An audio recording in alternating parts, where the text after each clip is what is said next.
नमस्कार दोस्तों, आप सबको कोटि कोटि प्रणाम।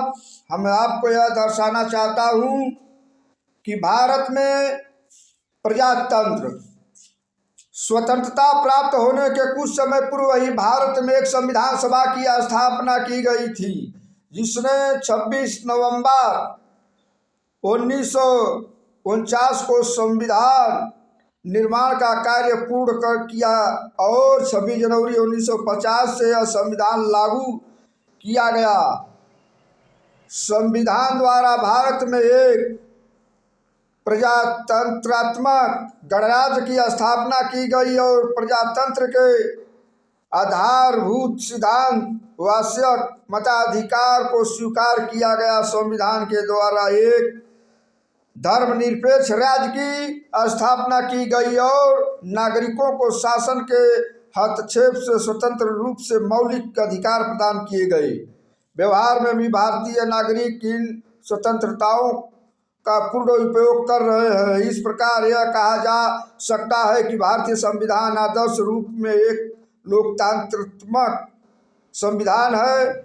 संविधान निर्माण के समय संविधान सभा के अंदर व बाहर, भारत व विदेशों में भारतीय जनता की राजनीतिक जागरूकता के प्रति बहुत अधिक शंका व्यक्त की गई थी, लेकिन अब तक जिस शांतिपूर्ण ढंग से 15 आम चुनाव संपन्न हुए हैं तथा भारत की अशिक्षित जनता ने अब तक जिस विवेक के आधार पर लोकतंत्र के प्रति अपनी आस्था का परिचय दिया है और अपनी राजनीतिक शक्ति का प्रयोग किया है, उसके आधार पर कहा जा सकता है कि भारतीय नागरिक को प्रजातंत्रात्मक देश के सुयोग्य नागरिकों के समान आरक्षण कर सकते हैं और उन्हें इसी रूप में आचरण किया है।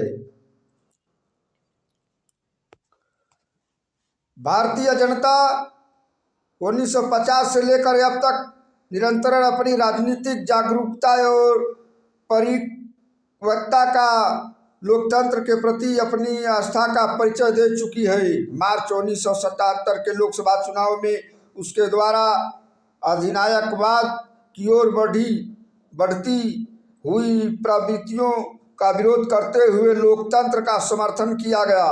जनता शासन से उनके जीवन को प्रभावित करने वाली ठोस उपलब्धियां चाहती है। इस प्रकार भारत पहला विकासशील देश है जिसमें मतपेटी के आधार पर अब कई बार 1977, 1980, 1989, 1991 चुनाव संपन्न हो चुके हैं तथा अगले चुनाव 2014 में संपन्न होंगे। अब भारत विश्व के अंतर्गत लोकतांत्रिक प्रणाली का सर्वाधिक सफलतापूर्वक प्रयोग करने वाले देशों की श्रेणी में आ गया है। 1985 में लोकतंत्र की दिशा में एक श्रेष्ठ कार्य दल बदल पर कानूनी रोक 52 में संवैधानिक संशोधन के रूप में संपन्न हुआ था।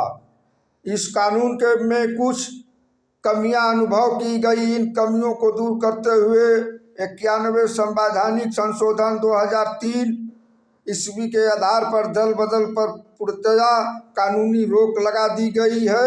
यह लोकतंत्र की दिशा में निश्चित रूप से एक श्रेष्ठ कार्य है। इसी प्रकार 1989 में मताधिकार की आयु 21 वर्ष से घटाकर 18 वर्ष करते हुए युवा वर्ग में अधिक विश्वास के भाव को अपनाया गया।